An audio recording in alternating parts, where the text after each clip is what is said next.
In April 2009, I decided to move to Australia. I was 26 and life was good, but I felt like my future was somewhere else. So I packed my bags, signed a lease on an apartment, got in touch with a business partner to open my first store, and got very excited about starting a life by myself. I was committed, full of dreams, and certain this was my next chapter. 4 days before my departure date, I was visiting a friend to say goodbye. On a whim, we decided to go out that night for our last hurrah. Standing in the club, I leant over the balcony, and down on the dance floor, getting his jig on, was the most beautiful boy I had ever seen. He was dancing like no one was watching, but I was. Our eyes met. It was electric. He signaled to me to come down, to which I did. Immediately, I could feel him, see him, love him. It felt like we had lived lifetimes before. Without saying a word, we danced together for what felt like forever. We spent the rest of the night on my empty shop floor, marveling at the fact that we had actually found each other. When Daniel left that night, I told him I was immigrating to Australia in 4 days. We spent every one of those days together. We were inseparable. We fell in love instantly, truly, madly, deeply, completely. The night before I was meant to leave, Daniel fetched me from a farewell dinner with my family. He sat me down and asked me to stay. I didn't know what to do. So that night, I went to talk to my father about this whirlwind love affair and how he felt about me abandoning my immigration plans for a boy I had met 4 short days ago. My dad had always wanted me to leave South Africa, but he said that Australia wasn't going anywhere. Give the boy a chance. 1 month later, Daniel and I were living our best lives, attached at the hip, making plans for our future. Nothing could possibly get in our way. We were love drunk. We felt invincible. It was a Friday night. It was Daniel's nephew, Shalom Zocha. It was a celebration. Surrounded by family, friends, and Rabbonim, I had Daniel's mum on my one side and a mutual family friend on the other. And out of nowhere, I had a seizure. All at once, I lost control of myself from top to toe. It was like my soul had left my body. As I came around, the first thing I said was that I felt like I was underwater. My brain had swelled. My parents met Daniel's parents for the first time in the emergency room. I was put in an MRI machine, and when they pulled me out to inject me with the dye, I knew that something was terribly wrong. When I left the radiology department, I found my dad lying in a hospital bed. He had fainted from the shock. It was a brain tumor, a parent's worst nightmare. The fear was paralyzing. The unknown was worse. Every time I walked into the room, all I could hear were the soft sobs of my parents and loved ones. From the moment I was diagnosed, I was put on an overwhelming amount of medication. 40 cortisone tablets a day, anti-seizure meds, pain meds, blood meds, sleeping meds, waking meds. My body became a pincushion. Every day was another specialist, another doctor, another scan, another test. Then came more bad news. They had found a melanoma on my left thigh. More questions, more doctors, more medication. What is the link? Is there a link? Word got out about my diagnosis, and it became embarrassing to go out. The cortisone had made my body blow up, and the sugar and food cravings were uncontrollable.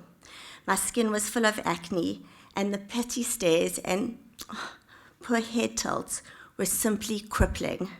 I became more and more insular. People meant well, but I felt like a show pony. The talk of the town, poor Taryn, she is so sick. The gossip mills were flooded with stories about how long I had to live, what the surgery was I was about to undergo. Oh dear, have you seen her? Have you seen the poor girl? She looks terrible. It was pathetic.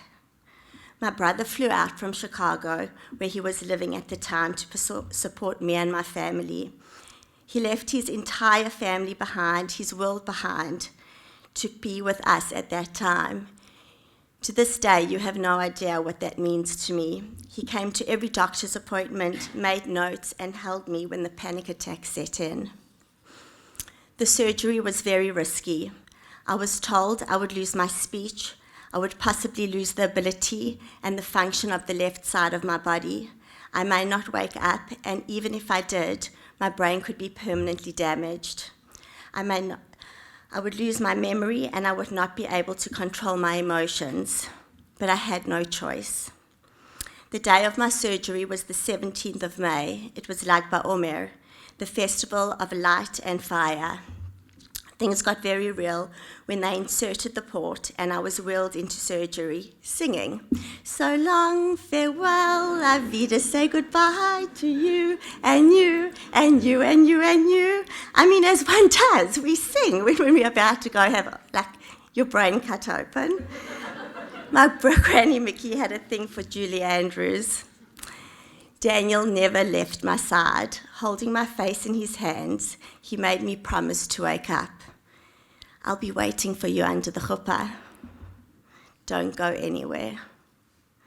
Unbeknown to me, there were hundreds of men and women, some I knew and many I had never met before, flooding the hospital corridors, storming the heavens, saying Tehillim. The surgery was 9 hours long, and they managed to remove the entire tumour. Then came the hard part. To get to my brain, they had to cut my jaw muscle and crack open my skull, so I couldn't open my mouth to eat. I had lost all feeling in my left arm. All my childhood memories were gone, and my emotions were all over the place. Honestly, it was horrific. Constant hematomas, bleeds on my brain, nerve pain in my head that felt like electric shocks throughout the day, staples down my shaved head, black-eyed, puffy-faced. Nothing was normal. 3 times a day, I would get shots of painkillers. They were the strongest opioids. They worked, but I became entirely dependent on them. Nothing else relieved the physical and emotional pain and misery. When you are that deep in it, you don't see any silver lining. There's only darkness and no light. I remember Daniel coming to visit me and me kicking him out of the hospital room, begging him to break up with me. I remember saying, "Look at you, you have so much to offer. Go find yourself another girl." I felt like a monster.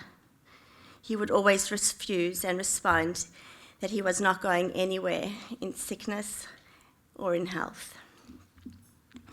When I was finally discharged from the hospital 1 month later, the enormity and the reality of what had happened started to set in. The withdrawals were brutal. It felt like I had scorpions crawling all over my body. My poor parents would spend endless nights and days massaging me while I lay in bed sobbing. The numbness in my arm drove me crazy. It was very painful and uncomfortable having this appendage of my body that I had no control over. I could barely eat. I could barely walk 5 meters from my room to the bathroom. The panic attacks took my breath away. I had convinced myself that the tumour had started in my brain and that every day thereafter it was moving from my lungs. I could not breathe. To my eyes, I couldn't see. To my heart, it raced 24/7. I went from pulmonologist to pulmonologist, psychologist to psychologist, neurologist to neurologist. The anti-seizure meds had a terrible effect on me. One of the side effects was an uncontrollable rage, Keppra rage. The worst it got was when my parents found out I had been secretly buying more pain meds and taking 20 to 30 a day. My mother tried to tell me that she was very worried about me, that I had become addicted. I got so angry and defensive that I punched her. I punched my mother, screaming and crying that no one knows the pain I'm feeling. How dare you attempt to take away the only thing that's making me feel better? I was desperate, but that was a tipping point. By then, I was no longer taking anyone's calls or seeing friends, not even Daniel. I couldn't stand being the crazy, addicted sick girl whose life was stolen at just 26 years young. Scared of my own shadow, isolated, embarrassed, and ashamed. Then one Friday morning, my neurologist, Dr. Jodie Pearl, walked into my bedroom at home with her 3 young children and said, "How's it, Babs? Get up! We've come to bake challah with you." She understood that I needed things to feel normal. And from that day on, she brought her babies to me every single day for months. I slowly started to heal. I started to walk 20 meters, then 50 meters, then 100 meters, then 200 meters. I slowly started to eat mashed up food, then small bits of rice. I slowly started to get feeling back in my arm, 1 finger at a time. I got help with my medication and swapped isolation for therapy. Gradually, I went from feeling sad and sorry for myself to feeling grateful to be alive. I realized that I had to choose to want to get better. It wasn't going to happen on its own. I had to accept that Hashem had saved me for a reason, that I still had a big life to live. I had to choose life. A year later, Daniel and I stood under the chuppah. My minx, my saving grace, my person. We have 3 beautiful children together, Shah, Rain, and Kaya. And 4 years ago, we all moved to Australia together. We don't get to choose the tests we face, but we get to choose how we walk through them. So, to anyone here sitting here tonight, facing darkness, uncertainty, sickness, and fear of the unknown, know that you are stronger than you think. You are being guided, and no matter how fierce the storm, the light will always return. And just remember, Gam ze yavo, this too shall pass.